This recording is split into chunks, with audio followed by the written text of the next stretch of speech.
that's basically it. I have a lot to go through in this video, but that's basically it. My dad is a phone addict and it sucks. And I want to share this story with you guys because it may be insightful in many ways. So let's begin. So it started like 5 years ago, I think during the COVID-19. My dad and I used to be pretty active. We used to do a lot of things. We're still very active. I mean, I love my dad. He's a great guy. He's a great parent. He just spends too much time on his phone and it's not serving him in any way, shape, or form. So what? It started during the 2022 Brazilian election, where because the Brazilian politics scenario is quite similar to the US, honestly, where it's very polarized and both sides hate each other. And my dad started watching a lot of politics videos on Facebook, and that escalated to watching like brain rot, a lot of violence, a lot of negative stuff, sometimes useful stuff. Like he oftentimes shared with me videos from the School of Hard Knocks, which is basically marketing and business advice, but it's very shallow and it's not gonna get him anywhere. But he knows that, but who am I to tell him? So he started spending like 3, 4, 5, 6, 7, 8. I think he spends around 8 to 9 hours a day on his phone. And as his kid, it's kind of sad to see that. Not going to lie. But not only that is sad, but what is more sad to me is seeing like all the consequences that he himself noticed. Oh, there are those problems going on in my life and they are happening, and oh, what, poor me. But I see him as, look, father, that's the results of your actions. Why you're like that? Why you're sad? You know how to fix it. And he's always like, yeah, that's true. But then he ignores and keeps growing, like many of us. So then I started like noticing the impacts of phone addiction in his life, and I love him. Don't get me wrong, but the impacts that I see, crystal clear, are negativity because of the violence, the politics, the polarizing shit. Everybody's criticizing everybody, self-comparison, all this stuff. So he became a very negative person with time. And I don't want to sound like I hate my parents, and guys, they provide me with everything that I have. They're awesome, but they have problems, and that's fine. So sometimes they are very negative. Sometimes he's very negative. I see a lack of motivation in him, a lack of fire that I remember that he used to have. And that's also sad. That's pretty sad. So, negativity, lack of motivation, and the most important one is seeing someone you love wasting potential. Man, I'm gonna be real with you guys. That hurts a fucking lot. That hurts a lot. Imagine seeing your brother, anyone from your family that you know that is like has the potential to do so much, and then he suddenly became a drug addict. Are you going to argue with me that phone addiction is like just as bad as any drug addiction? Because it is. It's just as bad. All addictions I see, they lead to inaction. So they're equally bad. If they keep you from doing what you need to do, they're just as bad. And they're both like a cocaine addict has, like, I would argue, the same problems as a phone addict. On different scales perhaps, but same problems: inaction, mental fatigue, the list goes on. So yeah, that's pretty sad, and I learned a lot by observing him.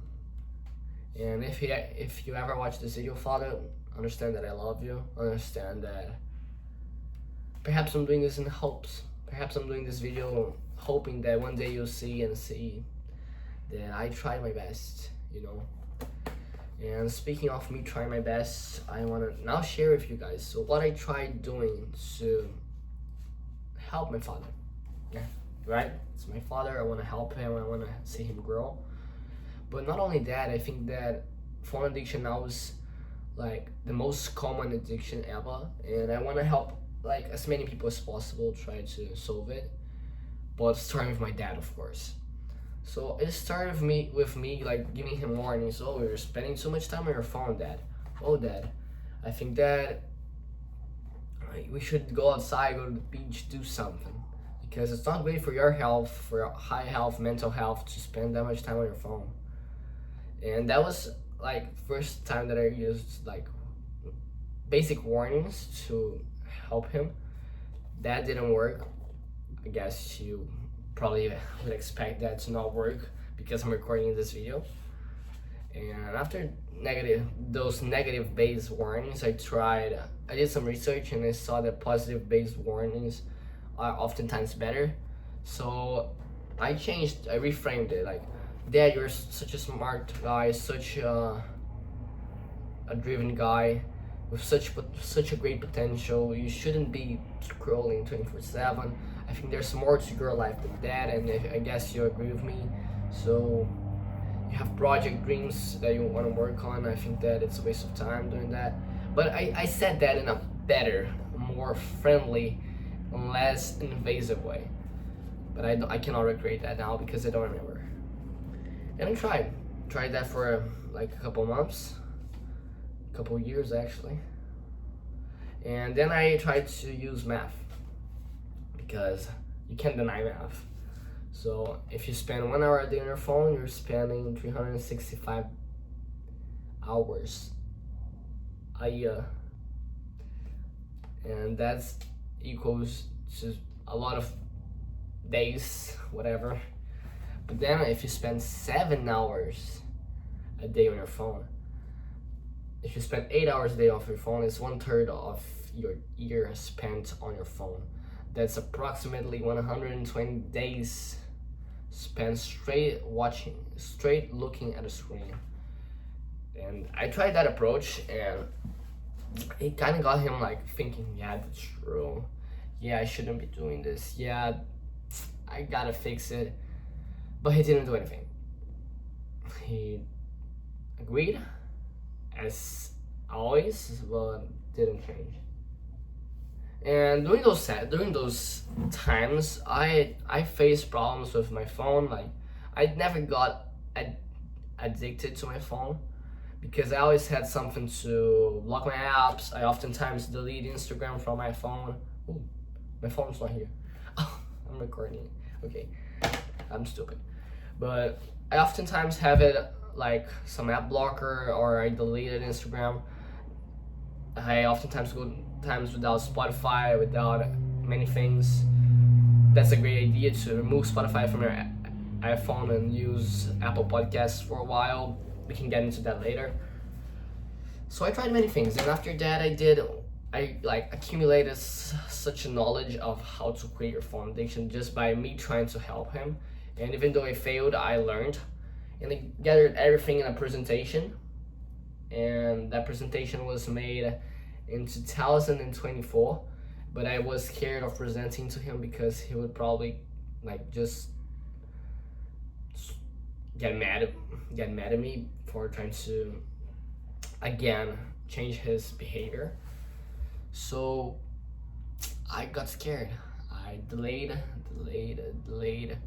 and it took me around 3 years to present this presentation. And I did that at the beginning of this year, 2026. I think it was actually in my birthday, January 21st, when I presented this presentation that I've made a long time ago. And it was kind of great that this time passed between when I did the presentation to when I presented it, because it was helpful for him to see like the issues persisted and the problems are still there, and he still had to work on those things. So it was great, it was helpful. But as you might expect, nothing changed again. That was very frustrating. Me taking the time to present it, like 20 to 30 minutes of presentation, asking if he had questions, if he agreed, and giving my all. Did not change a single bit of his Facebook addiction, being more specific.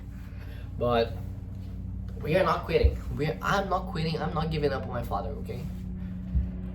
And perhaps they should, but if helping my father quit his phone addiction, if I manage to help, if I manage to help my father quit his phone addiction, I can help anyone quit his phone addiction. I have confidence in that. So after the presentation, I decided to do a final solution. That was the plan. Final solution, the one that would fix everything and would be inevitable for him to quit his phone addiction. Because right now, like in 2022, his screen time would average 6-7 hours a day. Now it's like 5 to 6 hours a day, and didn't change much, honestly. So I started to get into software because my plan was once to help him, like change his behavior. But sometimes we can rely on luck. We can rely on willpower for those things. And that's one thing that I've learned. And I tried another thing. I tried creating an app, an iPhone app. He uses iPhone. Everybody in our family uses iPhone. So I learned to code apps for iPhone, just to create an app to help him and my family, my friends, to become more present and finish what we need to get done before even touching social media, even touching distractions.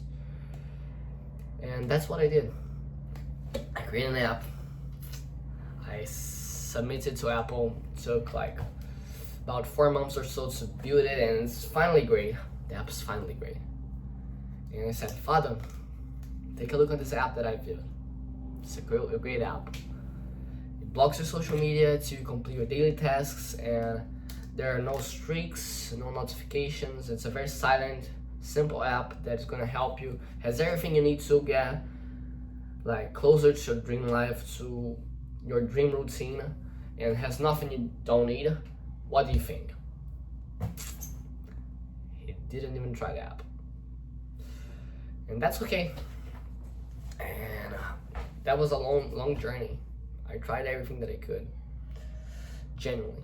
I actually tried hard. I tried my best to create the best app possible to my friends, family, and the main focus was to help my dad.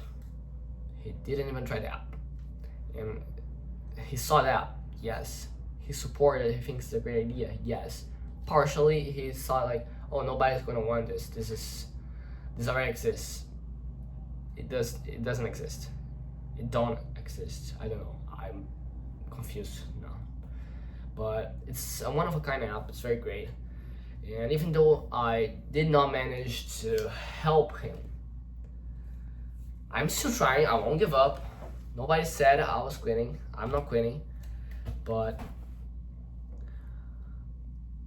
I ended up with a cool app. You know, I ended up with a cool app that I gave to my friends. I decided to put a price tag on it because I gotta eat, and one day my parents won't be there to feed me, and I don't want them to pay for everything for me my whole life. Obviously, no kid want that. So I ended up with a cool app. I gave it to a few of my friends to try it. They all loved it. It's helping them be more consistent at the gym, studying, their work. They're more focused, more driven, and the results are insane. It helped a lot of people. A lot of people like that use the app. Everyone that is actually serious about like the app, the ones that I gave the app, they are getting like better every single day, and then that got me hyped. So the app basically is an habit tracker combined with an app blocker. So it blocks social medias, it blocks YouTube, it blocks Instagram, blocks whatever you want to block, whatever distraction you have, until you complete your daily habits. For me, it's posting 1 video daily here, following my workout routine, meditating, praying, getting closer to God, reading 15 pages a day. So I'm literally getting better every single day, and that's because of my app. The app that I built to help my father get better every single day. And honestly, the app is awesome. It's called Habits. And perhaps one way that I can get my father to use the app is to make the app, no, I won't say to make the app viral, but to have more and more people using the app and getting results. And then I can say, Father, remember that app that I built, the cool app that I've built? People are enjoying, people are using. I've got 1,000 users, perhaps. I've got like 5,000 users. And they are happy with the app, and the app's helping them make progress. Would you give it a chance now that a lot of people are seeing progress with the app, and it's working for a lot of people, and perhaps that's the chance that I have to saving my father. And if that requires me to create content for my app, create content showing my face here and telling about my app, that's what I'm going to do. So perhaps it's all a waste of time as well, I don't know. So what I learned from this lesson is I learned a lot about behavior and psychology, because I'm just trying to force out to change someone else's behavior, and that's difficult. Perhaps you cannot change people. I tried, but perhaps they gotta see from themselves. They gotta figure out themselves. Some people learn the hard way, that's very true. So I ended up trying my best, but honestly I don't know what else I can do. I'll try. My last hope is for the app to go viral, or not go viral, but people to find value in it, and then say that I've helped that much people, that many individuals achieve a better life with my app that blocks social media and helps them build habits. Give it a shot. So that's my hope. If you have problems just like my dad, phone addiction, I used to be there as well. I have friends that used to be there, and we're not there anymore because of that app that I created. And I don't want to be too pushy, but the app's very great. I would highly encourage you to give it a try if you want. It's called Habits. I'll leave the link in the description if you want to download it. It's an iOS only, as I've said during this video. And don't be a phone addict. Life's beautiful, life's great. There are a lot of people that love you, and spending a lot of time on your phone can lead to a lot of negativity, self-comparison, violence. There are a lot of things that can go wrong if you spend too much time, uncontrolled time on your phone. If you want to improve on that, I created a great app for that, as I've said in this video. If you want to take a look, I would highly appreciate it. So that's the story for today's video. Everything that I've tried to help my father quit his phone addiction.